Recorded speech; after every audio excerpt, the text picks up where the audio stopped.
ओम नमः शिवाय। दोस्तों, स्वागत है आप सभी का आपके अपने चैनल खुशहाल ज़िंदगी में। दोस्तों, आज के वीडियो में हम बात करेंगे महाशिवरात्रि के बारे में। मैं आज आपको बताऊंगी कि महाशिवरात्रि के दिन या फिर शिव पूजा के दौरान वह कौन सी गलतियां हैं जो व्यक्ति को नहीं करनी चाहिए। शिव महापुराण के अनुसार कुछ चीज़ें शिवलिंग पर अर्पित करना वर्जित माना गया है।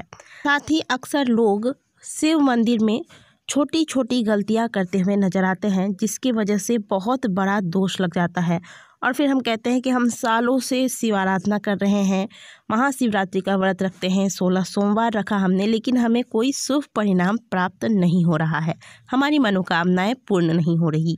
महादेव अपने भोलेपन की वजह से भोले भंडारी के नाम से भी जाने जाते हैं। उन्होंने रावण जैसे आतताई को भी उनकी भक्ति से प्रसन्न होकर सोने की लंका प्रदान की थी। गुणनिधि को अनजाने में किए गए भक्ति की वजह से भगवान ने वरदान में अगले जन्म कुबेर होने का आशीर्वाद दे दिया था। अब दोस्तों, हमारे द्वारा भोलेनाथ की पूजा जब भी की जाती है तो उस दौरान ऐसी कौन सी गलतियां होती हैं जिसकी वजह से हमारा पूजा जो है वह विफल हो जाता है, हमारी कामनाएं पूर्ण नहीं हो पाती। इन गलतियों को जानना बहुत ही अनिवार्य है। तो चलिए जानते हैं कि आखिर वो कौन सी गलतियां हैं जो हमारे द्वारा पूजा के दौरान अक्सर हो जाती है। सबसे पहली बात, जब हम भगवान भोलेनाथ के शिवलिंग पर घी अर्पित करते हैं, भगवान भोलेनाथ का अभिषेक पंचामृत से करना बेहद शुभ माना जाता है और पंचामृत बहुत बार लोग अक्सर होता है कि घर से बना कर ले जाते हैं। बहुत से लोग अलग अलग 5 चीज़ें ले जाकर भगवान का इससे अभिषेक करते हैं। तो कई बार ऐसा होता है कि घी डब्बे में जम जाता है। ऐसे में जो महिलाएं हैं या फिर कोई पुरुष है, जो भी भक्त हैं, वह मंदिर में इस डिब्बे में से घी निकालने के लिए चम्मच का इस्तेमाल करते हैं और डायरेक्ट चम्मच से निकालकर शिवलिंग पर डालते हैं। कई बार तो वह शिवलिंग पर इसे पटक भी देते हैं। अब आप यह बताइए कि ये कहाँ की बुद्धिमानी है। अगर आपको भगवान भोलेनाथ को घी अर्पित करना ही है तो जब आप मंदिर जाए तो उससे पहले घी को अच्छे से पिघला लें। इसके बाद इसे एक पात्र में निकाल कर या फिर डिब्बे में भरकर ही आप ले जाएं।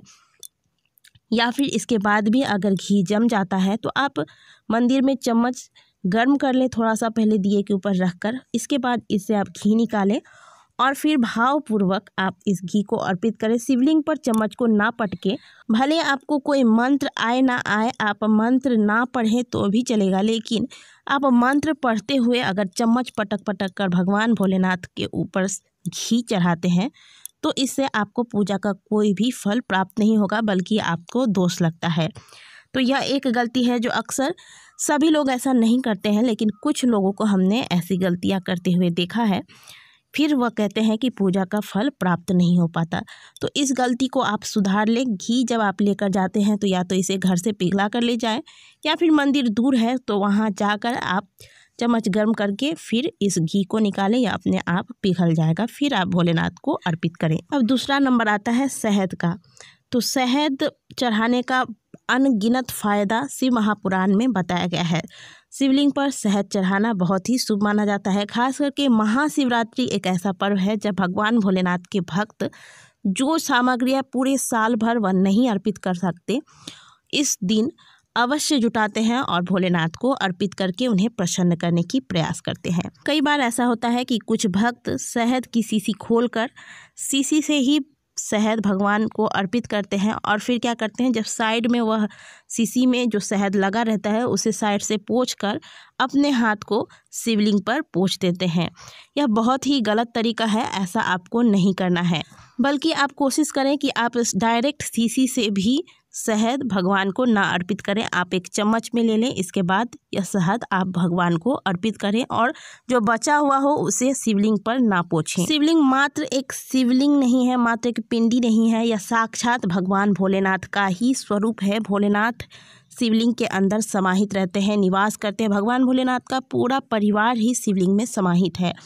ऐसे में आप जब भी पूजा करें पूरी श्रद्धा भाव से करें।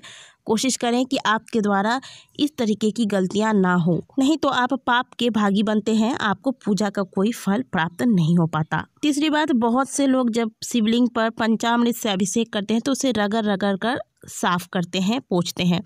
तो जब आप ऐसा कर रहे हो तो इस बात का ध्यान रखें कि आपके हाथों में कोई अंगूठी ना हो, या फिर अगर आपने हाथ में कड़ा या चूड़ी पहन रखा है तो इसे आप खिसका कर थोड़ा ऊपर की तरफ ले जाएं, जिससे कि इसका स्पर्श शिवलिंग पर ना हो। और उंगलियों में जो आपने अंगूठी पहना है इसे आप निकाल लें। इससे कई बार होता है कि जब आप अपना हाथ रगड़ते हैं तो यह अंगूठी भी घिसता है शिवलिंग पर और इससे खरोच आ जाती है। यह बिल्कुल भी सही नहीं है। इसीलिए आप जब अभिषेक कराएं हाथ से रगड़ रहे होते हैं शिवलिंग को तो इस बात का विशेष ध्यान रखें। बहुत सी महिलाएं शिवलिंग को रगड़ रगड़ कर साफ करती हैं। ध्यान रखें कि शिव महापुराण के अंतर्गत ऐसा वर्णन आता है कि महिलाओं को शिवलिंग का स्पर्श नहीं करना चाहिए। आप पूजा पाठ सब करें, लेकिन अगर आपके पति आपके साथ मंदिर जाते हैं या फिर घर में आप पूजा कर रहे हैं तो पति के द्वारा आप ये सारे कार्य करवाएं, या फिर घर में कोई और पुरुष है तो उनके द्वारा करवाएं। महिलाएं शिवलिंग को रगड़ रगड़ कर इस तरीके से साफ ना करें। ऐसा मैं नहीं, शिव महापुराण कहती है। कई लोग इस पर तर्क करने लगते हैं, बाकी आपकी मर्जी, आपकी जो श्रद्धा होती है आप वैसा करें। शास्त्रों में जो लिखा है वह मैंने आपको बताया। और ऐसा कोई बहुत ज़रूरी नहीं है कि शिवलिंग को रगड़ रगड़ कर ही आपको अभिषेक कराना है। आप दूध चढ़ाएं, दही चढ़ाएं, जो शक्कर इत्यादि सब चढ़ाना पड़ता है वह सभी चढ़ाएं, हर हर महादेव बोलते हुए, नमः शिवाय बोलते हुए। इससे भी आपको पुण्य की प्राप्ति होती है। ऐसा कुछ कहीं लिखा नहीं है कि शिवलिंग को रगड़ना बहुत अधिक आवश्यक है। अगली बात, शिवलिंग पर जब भी आप जल अर्पित करें तो अपने हाथों को बहुत ज़्यादा ऊंचाई पर ना रखें। इससे क्या होता है कि जब आप जल अर्पित करते हैं तो जल के छींटे आपके शरीर पर पड़ते हैं, जो कि बेहद अशुभ होता है। इससे आपको बहुत बड़ा दोष लग सकता है। इसलिए शिवलिंग पर जल चढ़ाते वक्त हमेशा आपका हाथ शिवलिंग से बस थोड़ी सी ऊंचाई पर हो, जिससे कि इसके छींटे उड़कर आपके ऊपर ना आए। अगली बात, भगवान भोलेनाथ का जब भी आप पूजन करें तो इसमें तुलसी के पत्ते जल में बिल्कुल भी ना मिलाएं। हालांकि अब इन बातों को बहुत से लोग जानने लगे हैं, लेकिन अभी भी कुछ ऐसे लोग हैं जो जल में तुलसी पत्ते डालकर फिर भोलेनाथ का अभिषेक करते हैं। पर आपको ऐसा नहीं करना है, इस बात का सदैव ध्यान रखें। बल्कि कई बार ऐसा होता है कि पूजा का जो कोई सामग्री होता है, भगवान भोलेनाथ को चढ़ाया हुआ जल जो होता है, तो हम क्या करते हैं, कहते हैं कि उसे आप किसी गमले में डाल दीजिए। तो गमले में डालने का मतलब ये नहीं कि आप इसे ले जाकर तुलसी के क्यारी में डाल दें। तुलसी के जड़ों में भगवान भोलेनाथ का चढ़ाया हुआ जल कभी भी अर्पित नहीं करना चाहिए। बल्कि जो आप जल भोलेनाथ को चढ़ाते हैं उस लोटे में अगर थोड़ा सा भी जल बच जाता है, उस जल को भी तुलसी में नहीं डालना चाहिए। इससे काल सर्प दोष का सामना आपको करना पड़ सकता है। कभी भी भगवान भोलेनाथ की पूजा में या फिर उनके अभिषेक के लिए शंख का इस्तेमाल ना करें। जब शंखचूड़ नामक दैत्य का वध भोलेनाथ ने किया था तो उसके गर्दन जो है वह कटकर समुद्र में गिरा था और वहीं से शंख की उत्पत्ति हुई थी। इसलिए भोलेनाथ के पूजा में शंख का इस्तेमाल नहीं किया जाता। ऐसा अगर आप करते हैं तो आप अनजाने में या फिर जानबूझकर पाप के भागी बनते हैं। अगली चीज़, भगवान भोलेनाथ के पूजा में कभी भी केतकी के फूल का इस्तेमाल नहीं किया जाता। यदि कोई जातक भोलेनाथ के पूजा में केतकी के फूल का इस्तेमाल करते हैं तो भोलेनाथ को किसी भी प्रकार की प्रसन्नता नहीं होती, क्योंकि स्वयं भगवान भोलेनाथ ने केतकी को अभिशाप दिया था कि वह कभी भी भोलेनाथ के पूजा में शामिल नहीं की जाएगी। अगली बात, भगवान भोलेनाथ के पूजा में कभी भी हल्दी और कुमकुम का इस्तेमाल नहीं किया जाता। यह बात हम आपको बहुत बार बताते हैं, लेकिन मैंने स्वयं कई बार मंदिरों में देखा है कि लोग शिवलिंग पर सिंदूर तक अर्पित कर देते हैं। यह बहुत बड़ा पाप के भागी बनने जैसा है। हल्दी और कुमकुम ये दोनों सौभाग्य के प्रतीक हैं, जबकि भोलेनाथ वैरागी हैं। इसलिए भोलेनाथ के पूजा में इन दोनों ही चीज़ों का इस्तेमाल नहीं किया जाता। शिवलिंग के ऊपर बहुत भारी चीज़ें अर्पित ना करें। मान लीजिए आपको नारियल चढ़ाना है तो आप शिवलिंग का स्पर्श कराते हुए उसे नीचे की ओर रख दें। इससे भी भगवान प्रसन्न होंगे और आपके द्वारा चढ़ाए हुए नारियल को, प्रसाद को स्वीकार करेंगे। इसके अलावा भगवान भोलेनाथ के मंदिर में जब भी आप जाएं तो भोलेनाथ की पूजा अर्चना करने के बाद नंदी महाराज की पूजा अवश्य करें। बहुत से लोगों को देखा जाता है कि वह शिवलिंग की पूजा तो कर लेते हैं लेकिन नंदी महाराज की पूजा नहीं करते हैं। जब तक आप नंदी की पूजा नहीं करते हैं तो आपकी पूजा अधूरी मानी जाती है। इसके अलावा आखिरी बात, जो आप सभी को हो सकता है कि मालूम हो, लेकिन कुछ ऐसे भी हो सकते हैं लोग जिन्हें नहीं मालूम हो, उनके लिए मैं